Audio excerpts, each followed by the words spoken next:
Hi everybody, welcome to my video today. I just wanted to take a moment to describe my Scout Mosin project that I've been working on for a while here. I think I'm going to leave this as it is for a while. I don't know if I'll play with it any more than what I've done with it, but before we get started I'll go ahead and check that yes, it is empty and the magazine is empty. So um, this is built off of a 1942 9130 Mosin Nagant, so the long one. If I scoot back the chair and maneuver a little bit, yeah, you can see the whole thing right there. Very long rifle. I started, the first thing I guess I added was this rubber recoil pad, just screws on over the metal butt plate, and it's nice for lengthening the length of pull, makes it a bit more comfortable. Um, Going up from there is this really nice strike hard gear um, clip pouch, and it just secures on with the top screw and with some webbing on the other side, and you could stuff like a knife or whatever you wanted onto into there. But holds two clips, fully loaded, just right there on the pack, and so you can just drop those out and just feed those in should you need to do that pretty quick. So it's a good way to keep, if you were to carry this loaded, you'd have 15 rounds on the rifle, which is not not insubstantial if you've only got one rifle and you're hunting or just out, you know, kind of tromping around. It is a little heavy for just a rifle to just carry around for fun, though. Anyways, as we move on, we've got the bolt, which I kind of polished up and cleaned up, so it's got a nice, pretty quick action. Feels really good. Went in there with a little bit of steel wool, just cleaned it up. You can see the bolt is pretty shiny in this light. Getting to the stock, I will mention that I did refinish the stock. It was cosmoline. It came in that like Russian red kind of color, and I just wanted to give it more of a natural look and kind of more of a sandy, uh, you know, uh, get the wood grain to kind of come out, because it does have a decently neat grain if you want to look at it up close.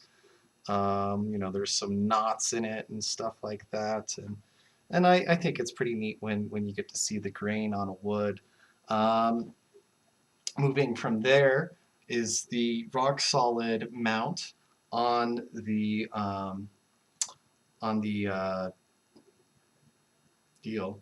It mounts over the original sight, and so actually you can still use the original iron sight underneath, and it actually adjusts between the battle setting, which is technically about 300 meters, which is actually the rearmost, if I remember correctly, or you set it up on at the end, and then 100 and 200. So you still get three notches out of your sight, 300 yards out of your iron sight there, and then on top I have mounted a Hilux 2 to 7 32 by 32 scope. This is a neat scope. I haven't zeroed it yet. I've bore sighted this scope. Um, I haven't zeroed this rifle, and I'm hopefully going to shoot it tomorrow. But a really nice glass from what I can tell so far, and the knobs and dials and everything seem to work really well. They've got this nice um, little tab here, which lets you crank from 2 to 7 pretty quickly if you want. So you want a wide field of view versus getting a closer look. And I've just got the regular sling on it that the rifle came with. Of course, standard bell bands, regular old cleaning rod, and barrel. And I think the bayonet's somewhere in my closet. But overall, I really like this rifle, at least the way the build came out. I'll give you another full profile shot here of the rifle head to toe. It's very long, of course, so that doesn't help. It's pretty heavy for what it is. You know, as far as being camouflage ready, I guess you could wrap it. The silver bolt, if the bolt was blued, it would help it not stick out as much. But overall, I think it's a pretty handy rifle, and it's pretty cheap. I picked up the rifle itself for about $120. You know, the butt pad was maybe 15 bucks. This was 20, 25 bucks. The clips are just about 5, 10 bucks. You know, steel wool and you know, wood stain. Hopefully you find in your garage or your local shop. It's not too much. Just $10 for supplies. They'll have a very long time. And the most expensive part was definitely adding on the scope. I think the scope cost more than the rifle, like 140 bucks shipped from Midway. And then also the rock solid mount was like 60 bucks. And I had to get a gunsmith install it, so it ended up um, costing me around 70 to get it installed, 20 bucks for him to punch out with a, he had to use a hydraulic dam press to press it out. The nice thing about this setup is that, you know, in just a couple moments of work, I can put this rifle back to stock and just, you know, back to its military configuration, just take this off and take this off, and this just screws out with a hex screw, and you're back to a standard Mosin gun. It's not really, it's not a Bubba gun in any way like that. So I'm pretty happy with it. It's a bit on the heavy side, like I said, but for the price, for under, I guess I spent about $400 on it. But for that much,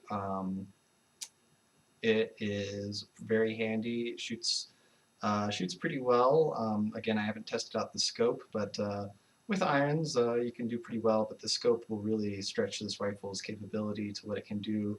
Nobody's asking sub-MOA out of these things, especially the non-sniper models. This one's just a regular stock infantry rifle, not a sniper's rifle that's been accuratized at the Tula or Ishvesk or whatever.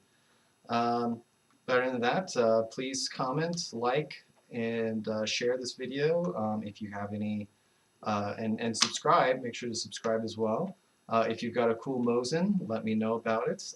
Otherwise, let me try and be cool on camera here and load her up.